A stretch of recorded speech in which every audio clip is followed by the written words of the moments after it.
السلام علیکم مومنین مومنات۔ حضرت ولی عصر عجل اللہ فرجہ الشریف، اللہ ہمیں ان کے دیدار نصیب کرے، ان کی خدمت میں حاضری دے کے اپنی ڈیوٹی ادا کرنے کی توفیق عطا فرمائے۔ زمانے کے امام کی ولادت آپ سب کو مبارک ہو۔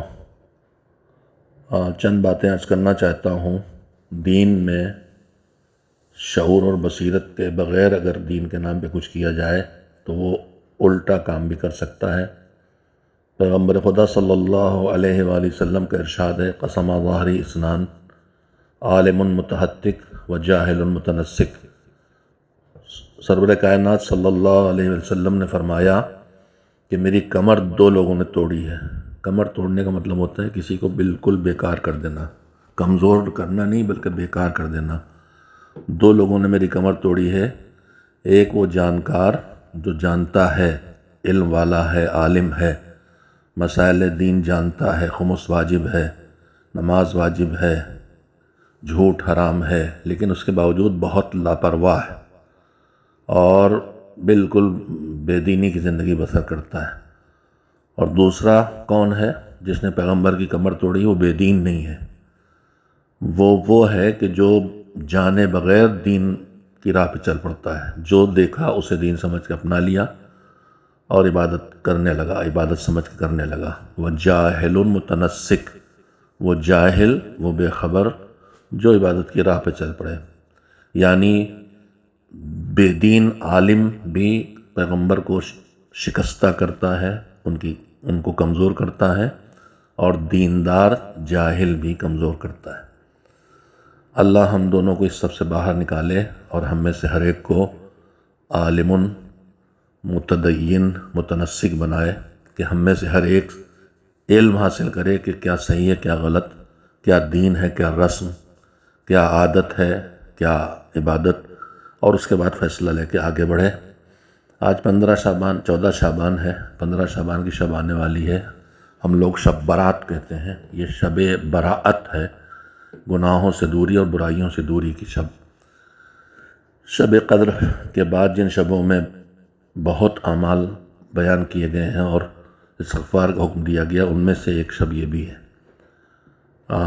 یہ شب توبہ ہے، شب استغفار ہے، شب عبادت ہے، اور حضرت ولی عصر رضی اللہ فرجہ الشریف کی ولادت اسی شب کی صبح ہوئی ہے، جو حکومت ظلم و ستم، حکومت نہیں بلکہ ظلم و ستم کو زمین سے ناپید کریں گے اور عدل و انصاف اور امن کی حکومت قائم کریں گے۔ اس لیے ہمارے لیے بے انتہا خوشی کی شب بھی ہے۔ دو خوشیاں ہیں، ایک منتقم خون حسین اور حسین کے پیغام کو نافذ کرنے والا، جس کے لیے مولا حسین نے قربانی دی تھی، ظلم ختم کرنا، عدل و انصاف لانا، امن لانا، اسے مکمل کریں گے۔ اور زمانے میں پہلی مرتبہ پوری زمین پر وہ حکومت قائم ہوگی جہاں عدل و انصاف ہوگا۔ خوشی کی بات ہے، خوشی معصومین کی بچی ہوئی طینت سے ہم بنے ہیں، ان کی خوشی میں ہمیں خوش ہونا چاہیے اور ان کی غم میں ہمیں غمزدہ ہونا چاہیے نہیں بلکہ ہوتے ہیں، اس لیے کہ ہم ان کی بچی ہوئی طینت سے بنے ہیں۔ لیکن ہر چیز کے اصول ہیں۔ خوشی کے اظہار کے لیے بہت طریقے ہیں، ان میں سے مثلا معانقہ، گلے ملنا، خوش ہونا، قصیدہ خوانی کرنا، ایک دوسرے کو مٹھائی کھلانا، یہ سب چیزیں ہیں۔ لیکن چلیے کسی حد تک روشنی کرنا خوشی کا اظہار ہے، پٹاخے چھوڑنا، آتش بازی، یہ بھی خوشی کے اظہار کا طریقہ رہا ہے اور اب بھی ہے، لیکن یہ ہر وہ چیز جو خود اپنی جگہ جائز ہو لیکن حدوں سے بڑھ جائے تو ناجائز ہو جاتی ہے۔ اگر ہمارے پاس پٹاخے اتنا مہنگے ہو چکے ہیں، آتش بازی، ایک تو پٹاخے تکلیف دہ ہیں، میں یہیں پر عرض کر دوں کہ کسی بھی کام کو انجام دینے سے پہلے یہ دیکھنا ہوگا کہ اگر دوسرے کو اس سے اذیت پہنچ رہی ہے یا نقصان پہنچ رہا ہے تو وہ صحیح نہیں ہے۔ اتنے پٹاخے چھوڑیں، اتنی آتش بازی چھوڑیں کہ فضا مسموم ہو جائے جو پہلے سے بگڑی ہوئی ہے، سانس لینے میں زحمت ہے، تو اللہ اس پر ناراضی ہونے والا نہیں۔ امام زمانہ تھوڑا بہت روشنی کر لیں، چراغاں کر لیں، چراغاں اور روشنی میں بھی بے حساب پیسے نہ خرچ کیے جائیں، بے حساب بجلی نہ خرچ کی جائے، اس لیے کہ اسی کا نام تبذیر ہے، بلا ضرورت خرچ کرنا۔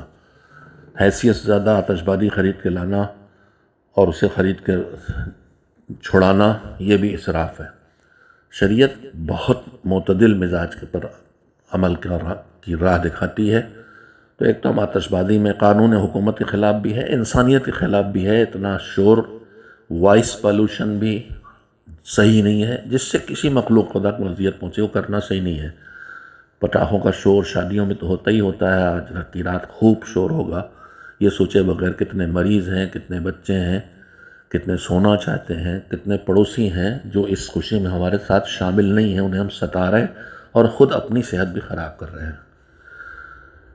ہمارے یہاں حلوہ کہاں سے آ گیا مجھے نہیں معلوم۔ آج حلوے کی نذر اور فاتحہ، اور اس میں ابھی مجھے معلوم ہوا، پتہ چلایا، خواتین کی شریعت میں کوئی جناب حمزہ کی نذر بھی آج ہوتی ہے، اور جس کی موت ہو اس کا آج عرفہ بھی ہوتا ہے۔ عرفہ کے لیے میں پہلے کہہ چکا ہوں، کوئی چیز نہیں ہے۔ اب جناب حمزہ کی نذر کیوں ہوتی ہے میں نہیں جانتا۔ جناب حمزہ شہید ہوئے تھے احد میں، اور احد کا واقعہ شوال میں ہوا تھا۔ شعبان سے اس کا کیا رشتہ ہے؟ اگر جناب حمزہ کی یاد کرنا ہے تو اس کی شہادت پہ یاد کیا جائے، یہ یقینا یاد کرنا چاہیے۔ پھر جناب حمزہ کا حلوے سے کیا رابطہ ہے؟ ایک واقعہ جناب اویس قرنی کی طرف منسوخ کیا جاتا ہے جو درست نہیں ہے، جو مزاج اسلامی کے خلاف ہے۔ وہ اویس جو اتنا اسلام سے واقف تھے کہ پیغمبر سے ملنے آئے صلی اللہ علیہ وسلم، لیکن ماں سے کہہ کے آئے تھے، ٹائم دے کے آئے تھے واپس آنے کا، حضور نہیں تھے تو بغیر ملے چلے گئے، اور اس کا شرف یہ ہوا کہ جب حضور آئے تو وہ کہا کہ میں یہاں خوشبو پا رہا ہوں۔ اتنا ان کو شرف ملا، جو اتنا بامعرفت ہے وہ نہیں کرنے والا، کہ اب جو روایت بیان کی جاتی ہے کہ احد میں پیغمبر صلی اللہ علیہ وسلم کے دندان مبارک کے شہید ہونے اور گر جانے اور زخمی ہونے اور ٹوٹ جانے پر انہوں نے ایک دانت اکھاڑا اور پھر سوچا پتہ نہیں کون سا ٹوٹا تھا، دھیرے دھیرے سارے دانت اکھاڑ ڈالے۔ خلاف انسانیت بات ہے، خلاف فطرت بات ہے، اور اگر کسی کا جذباتیت اجازت بھی دے تو مذہب اس کی اجازت نہیں دیتا کہ اپنے کو ڈیمیج کیا جائے اس طرح سے۔ تو جس چیز کو بنیاد بنایا جا رہا ہے وہی بنیادی روایات میں بھی نہیں ہے، اس طرح سے پتہ نہیں کہاں سے اتنی مضبوطی سے اس طرح بیان کیا جا رہا ہے۔ اب حلوہ اس سے جوڑا گیا کہ دانت ٹوٹے تو حلوہ کھائے گا، تو معاف کیجیے گا جب آپ دانت نکلواتے ہیں تو حلوہ بھی نہیں کھاتے، آپ کو پتلی دلیا اور کھچڑی بتائی جاتی ہے۔ پھر اس میں اگربتیاں جلیں گی، لبان پھونکا جائے گا، دھواں نکالا جائے گا، اسے متبرک سمجھا جائے گا۔ پھر بزرگوں کا فاتحہ، آپ جب چاہیں کار خیر کر کے ایصال ثواب کریں، لیکن آج ہی کی تاریخ میں 14 کو سورج ڈوبنے سے پہلے مثلاً یہ فاتحہ ہونا ہے، جو حضرات کر رہے ہیں ان سب سے جو بھی میری آواز سنتے ہیں، اہل علم ہوں یا اہل علم نہ ہوں، ان سب سے میری گزارش ہے کہ اگر اس کا کوئی شرعی طور پر کہیں اشارہ بھی ملتا ہو تو ہمیں بتا دیں، اس لیے کہ آدمی جو کچھ کرتا ہے ثواب کے لیے ہمارے بنائے طریقوں سے تو ثواب نہیں حاصل ہونے والا ہے۔ کار خیر کرنا ہے، آپ حلوہ کھلانا ہی چاہتے ہیں تو حلوہ ہی کیوں، برفی کیوں نہیں مثلاً، اور کچھ بھی تو نذر یا فاتحہ چیز ہمارے یہاں کیفیت ہے کہ کھانا اور دیجیے رکھ کے اور اس پر کھڑے ہو کے پڑھیں اور پھر متبرک بنا کے اسے کھائیں کھلائیں، یہ دو الگ الگ عمل ہیں۔ ایک تلاوت کر کے اس کا ثواب معصومین کی بارگاہ میں ہدیہ کرنا یا اپنے بزرگوں کی روح کو ترویح کرنا، اور ایک معصومین علیہ السلام کی طرف سے کھانا مٹھائی جو چاہیں ہم کسی کو کھلانا، اور جب کسی کو کھلانا ہے تو پھر ضرورت مند ڈھونڈا جانا چاہیے۔ تعلقات نہیں، سیاسی ہیں، یہ لیڈر ہیں اس لیے ان کو فاتح میں نظر میں بلایا ہے، ان کو 40 جو ہمارے یہاں سب ہو رہا، ضرورت مند تک پہنچانا چاہیے۔ نظر ہے تو ہم سوچیں کہ کھانا یا مٹھائی یا پھل جو چیز بھی ہم نے رکھی ہے، جبکہ آج ہری مٹھائی سبز دسترخوان ہے، اور آج سانپ پہ بھی سوار ہو کے 21 مارچ کو کوئی حضرت بھی تشریف لانے والے ہیں، پتہ نہیں سانپ پہ سنبھلیں گے کیسے، اور جو خود نہیں سنبھلیں گے تو پوری دنیا کیسے سنبھالیں گے۔ ابھی نوروز کے لیے لوگ پوچھنا شروع کریں گے تحویل کس وقت ہے اور کیا اعمال ہے اور کیا کیا ہے. خیر نہ جانے کتنی باتیں میں کہوں گا. مجھے پتہ ہے اس کے بعد سوشل میڈیا پر لغو باتیں بھی ہوں گی، لیکن کم سے کم ذہنوں میں ایک سوال تو پیدا ہو.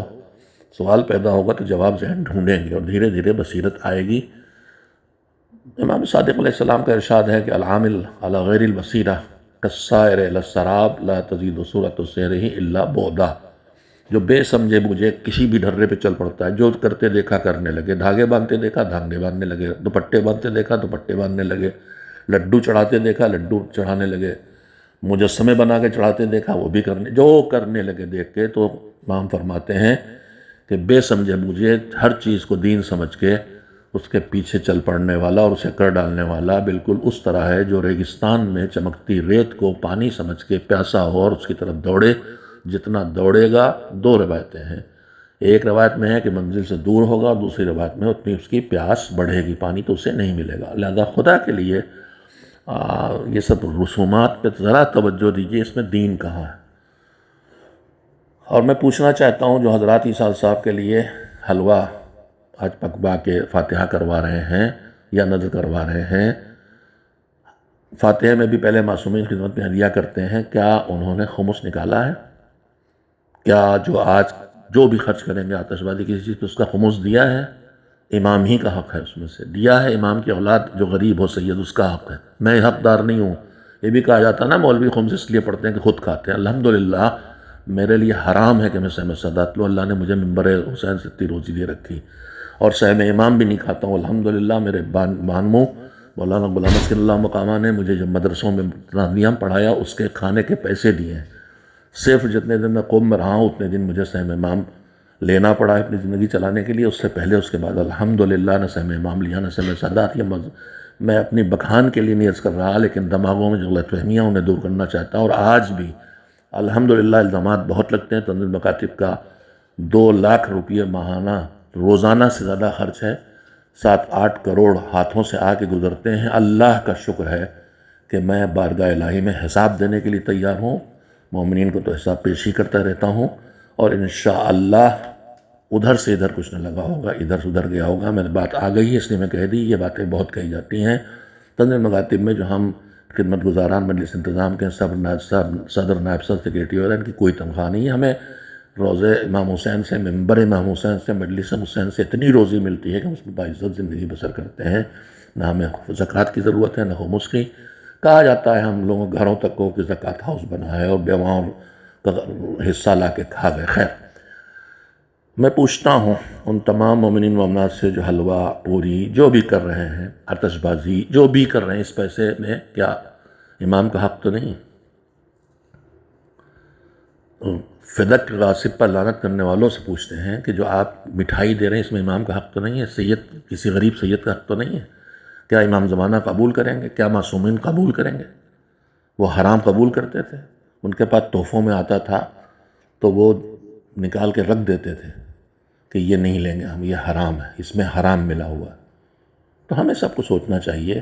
پھر ایصال ثواب کرنے والوں سے ایک اور بات پوچھنا چاہتا ہوں کہ کیا جن مرحومین کے لیے آپ آج مستحب اپنے خیال میں کام کر کے ایصال ثواب کر رہے ہیں، کیا انہوں نے واجبات ادا کیے تھے اپنے سارے؟ الحمدللہ انشاءاللہ کیے ہوں گے. لیکن کبھی آپ نے سوچا کہ نمازیں چھوٹی تو ادا کرا دیں، روزہ نہیں چھوٹ رکھ پائے تھے تو رکھوا دیں؟ کتنے ہیں ماشاءاللہ حیثیت والے حج کے بغیر چلے گئے، ان کا حج کسی نے کروایا ہے؟ کرواتے ہیں. لیکن کیا آپ سب لوگ جتنے لوگ شب برات میں اس فاتحہ اور ایصال ثواب سب کر رہے ہیں، ان سب سے مجھے یہ کہنا ہے کہ ذرا غور کر لیجئے جن مرحومین کو آپ حلوہ اور ان سب چیزوں کو آپ بھیج رہے ہیں، کہیں وہ روٹی کے بھوکے تو نہیں ہیں خدا نہ کرے؟ یعنی کہیں انہیں کوئی سزا تو نہیں مل رہی؟ کہیں انہیں نماز چھوڑنے کی سزا تو نہیں مل رہی؟ کہیں انہیں روزہ نہ رکھنے کی سزا تو نہیں مل رہی؟ کہیں انہیں خمس زکوٰۃ نہ دینے کے نتیجے میں صاحب بچوں کا سامنا تو نہیں کرنا پڑ رہا ہے؟ ان کے لیے توبہ کیجئے، ان کے لیے استغفار کیجئے، ان کے پہلے واجبات ادا کیجئے، سب ان کاموں کی کیجئے. راتوں میں قبرستان پہ جاتے ہیں جائیے. میں کوئی خاص آج کی تاریخ اس کے لیے کہیں روایت میں وارد نہیں ہوئی ہے. ایک تاریخ آپ معین کر لیتے ہیں، اچھی بات ہے کہ کم سے کم سال میں ایک بار اس بہانے چلے جاتے ہیں. لیکن وہاں شمع جلانا، قبروں کے اوپر وہاں پھول چڑھانا، وہاں جا کے بھیڑ لگانا، اس کا کوئی تعلق مذہب سے نہیں ہے. سب آپ کی ذاتی عادتیں ہیں اور رسمیں ہیں جن کو آپ مذہب سمجھ رہے ہیں. خدا کے لیے اپنی عبادت کو عادت نہ بنائیے، فطرت کو رسم نہ بنائیے. حکم خدا کے مقابلے میں اتنی شریعت نہ گڑھ لیجئے جو گڑھ لی گئی ہے. اس پر عمل نہ کیجئے کہ اصل شریعت رہ جائے. واجبات چھوٹتے رہیں اور مستحبات بھی چھوٹتے رہیں اور رسمیں ہوتی رہیں اور حرام بھی ہوتا رہے اور مکروہ بھی ہوتا رہے اور ہم سمجھیں کہ ہم دین کر رہے ہیں. میں جانتا ہوں بہت طلب آتے ہیں، لیکن جو لوگوں کو خوش کرنے کے لیے اللہ کو ناراض کرے، اللہ بھی راضی نہیں ہوتا، لوگ بھی راضی نہیں ہوتے. جو اللہ کی رضا کے لیے قدم بڑھائے، مالک وعدہ کرتا ہے کہ لوگوں کو بھی ناراض نہیں کرے گا.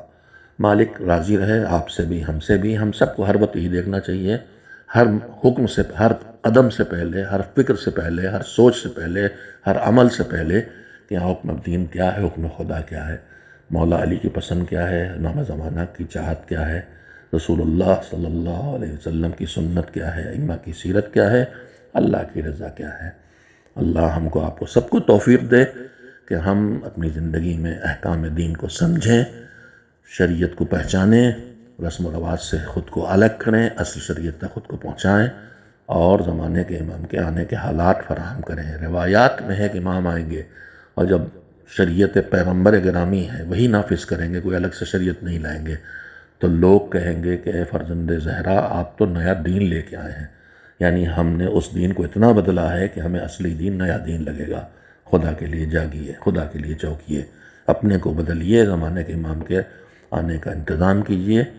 ہمارے اندر اطاعت کا جذبہ ہو، بصیرت ہو، سمجھداری ہو، دشمن شناسی ہو، ہم ہر طرح سے ایک ہوں، ہمارے دلوں سے کینہ صاف ہو.